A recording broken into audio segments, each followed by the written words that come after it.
Welcome to Mythology and Lore.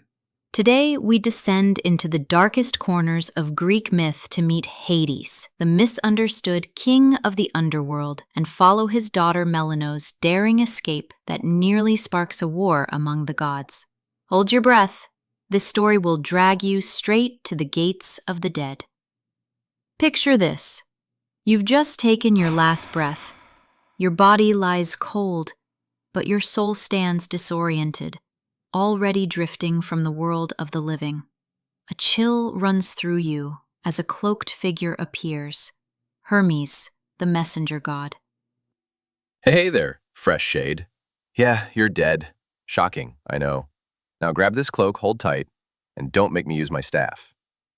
Hermes, the first psychopomp, a guide for souls, whisks you away at breathtaking speed, leaving the world you knew behind. You reach the river Acheron, one of 5 rivers snaking through the underworld. On the banks, you see a restless mob of souls like you, pushing and shoving. A rowboat slices through the black water. At the helm, Charon glares from beneath a filthy hood. His eyes smolder like coals. He shoves the crowd back with his oar. Step up. But don't think you're crossing for free. Reach into your mouth. Got a coin? Good. If your family buried you right, you'll find an obol under your tongue. Payment for passage. You drop the coin into Charon's skeletal hand and climb aboard. The boat drifts into swirling darkness. Mist curls around you. Strange shapes move below the surface. By the time you reach the other shore, you sense the true weight of this place. Waiting by the gate is Cerberus, a colossal hound with 3 snarling heads, a mane of writhing serpents, and eyes that burn like furnaces. But today, you pass unchallenged. You march on through the Stygian marshes, past fields where lost souls wail, until the road forks. One path descends to Tartarus, where the damned are punished for eternity. Another winds up to the golden fields of Elysium, paradise for heroes.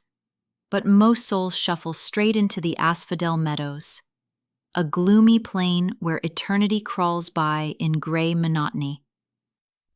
Welcome. I am Hades, Lord of the Underworld, King of Shades. I do not crave your prayers or fear your curses. I care for order alone. My single rule, no one leaves. Our story now shifts to Thessaly, where the brilliant healer Asclepius stands over the body of a child, freshly buried. Grief-stricken, he refuses to accept the boy's fate. I can save you, even from death. He digs up the grave under moonlight, returns to his workshop, and lays the child on a blood-stained table. Tools glint in the candlelight as he drains the body, then drips a dark liquid, Medusa's blood, into the veins. The boy gasps awake, eyes wide but empty. His soul has returned, but something is missing. The door slams. Shadows gather. From them steps a tall figure in black robes, eyes cold as obsidian. Dr. Asclepius, raising my subjects from the dead, you dare? Stay back. I don't know who you are, but... You know me. I am Hades, the unseen, the one whose realm you defile with your petty tricks. Asclepius tries to explain the blood of Medusa, a serpent's mysterious leaf, his desperate desire to heal, but Hades is unmoved. You have upset the balance of life and death, forcing me from my throne to hunt you down. You thought you could steal from me without consequence? Suddenly, Asclepius hurls a vial of Gorgon blood. It splashes across Hades' face, burning like acid. By the time the god wipes it away, the doctor has fled into the night. Asclepius runs wildly, the storm above crackling with anger. Lightning splits the sky, a bolt from Zeus himself. It crashes down, striking Asclepius where he stands. His screams vanish into thunder. Smoke curls from a blackened crater. Hades steps from the shadows, rain streaming down his face. A ghostly figure rises from the charred ground, Asclepius' spirit, eyes wide with horror. You should have accepted fate, Doctor. Hermes appears, wings flaring to carry the lost soul to the underworld. Hades watches as they vanish into the storm, his eyes dark with thought. One mortal nearly broke the laws that hold our worlds together. What will the gods do next? After hunting down Asclepius, Hades races home, plunging through the earth like a falling star. The walls of rock whip past, bones of giants, rivers of lava, glittering gems, until he lands hard outside the gates of the dead. But something is wrong. The marshes lie eerily silent. Cerberus, his monstrous three-headed hound, is nowhere to be seen. Cerberus, here, boy. No answer. Hades scans the gloom.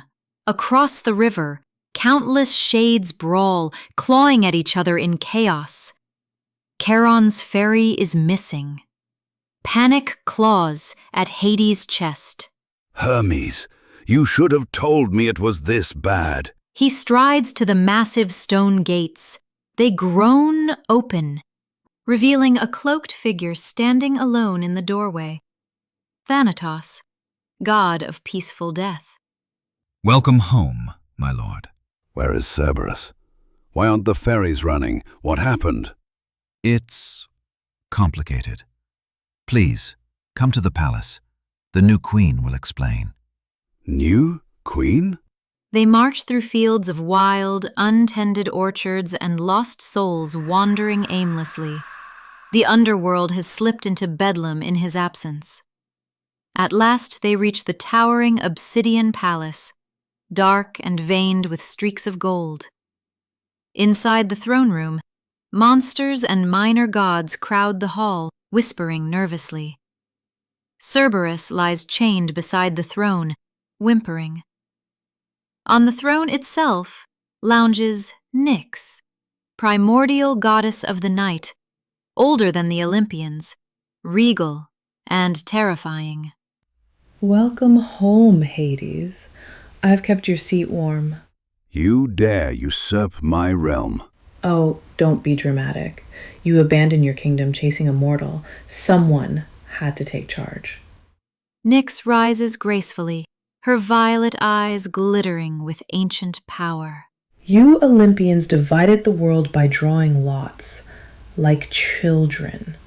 I was here before any of you. This place is mine by right. The division was fair. My brothers and I freed existence from the Titans. Fair?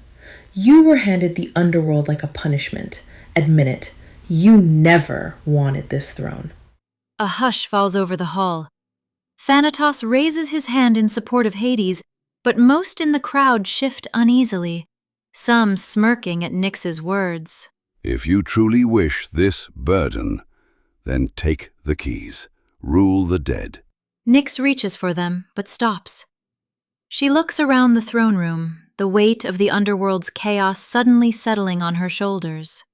You know what? Managing all this bores me. Keep your damn throne. She storms past Hades, shadows coiling around her as she vanishes into the darkness, leaving silence in her wake. Come, boy, we have a realm to set right. Deep in Tartarus, Melinoe, daughter of Hades, slips unseen through the gloom. She's tried to escape dozens of times, but tonight feels different.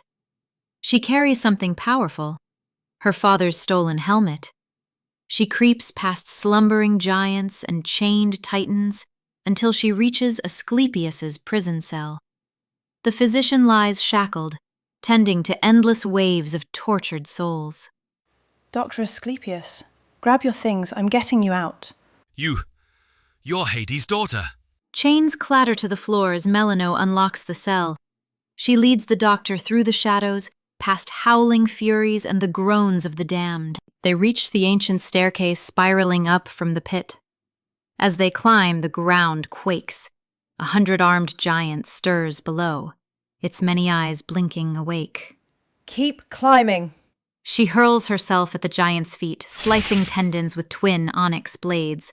The giant roars and crashes back into the pit, the way clear. Higher they climb, dodging snapping shades and crumbling stones. When they reach the Stygian marshes, foul mist rolls around them. Eurynomos, the corpse-eating demon, looms from the fog, reeking of rot. Melinoe slips on Hades' helmet, disappearing from sight. Footprints race toward the demon. Eurynomos swipes, catching her mid-lunge. But Asclepius leaps onto the creature's back, driving a dagger into its skull. Did we get him? Nice work, Doc. Let's move. They slip through the meadows of asphodel, blank-faced souls swaying like reeds in the gray haze. Finally, the great gates of the underworld loom ahead. Cerberus stirs as they approach, but a tossed bone and a scratch behind his ears win the massive hound's favor. The gates creak open. The mists grow thin. Stars glitter overhead. Melinoe's breath catches. They've broken free. The living world stretches before them, dawn creeping across the horizon. We did it! We're out! But hope shatters with the thunder of hooves. A golden chariot blazes across the sky. It lands before them, horses screaming. Apollo, sun god, shining and wrathful, levels an arrow at Melinoe's heart. Going somewhere? Thunder booms. Apollo's golden chariot blazes in the dawn light. Melinoe freezes as his silver arrow hovers, inches from her heart. Where is Asclepius? Where is my son? Asclepius slips on the helmet, vanishing. Melinoe stands alone, defiant. You want him? You'll have to get through me first. Before Apollo can fire, a black chariot crashes into the field, pulled by horses with burning eyes. Hades leaps down, armor gleaming dark as midnight. Enough. You will not harm her. Lightning cracks the sky. Zeus himself descends, storms swirling around him. The armies of Olympus and the spirits of the underworld line up behind the two gods, the air thick with rage. Hades raises his bident, voice booming.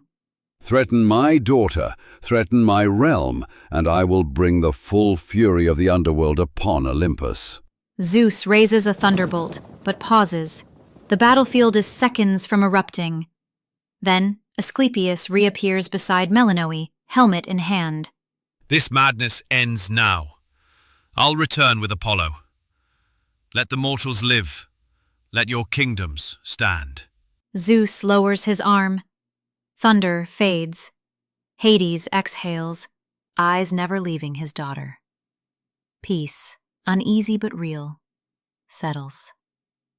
Apollo lifts Asclepius into his chariot, wheels spinning as they soar skyward. Zeus casts one final look at Hades, then vanishes in a blaze of lightning. Melinoe stands trembling. Hades strides to her and gently places a ring of golden keys in her hand. You're free, Melinoe. Come and go as you please. But promise you'll visit. Tears well in her eyes. She throws her arms around him, the lord of the underworld, who holds his daughter like the most precious treasure. Back in the underworld, Hades sits on his throne, Cerberus curled at his feet. Persephone appears, eyes sparkling. She's grown so much, hasn't she? She has. And I think she'll make this realm, and the world above, better than we ever could. Thunder rumbles one last time. Then, for the first time in ages, the underworld is quiet. Hades sits back, knowing his realm, his family, and his legacy are safe. For now. Thanks for joining us on Mythology and Lore. Don't forget to like, comment, and subscribe.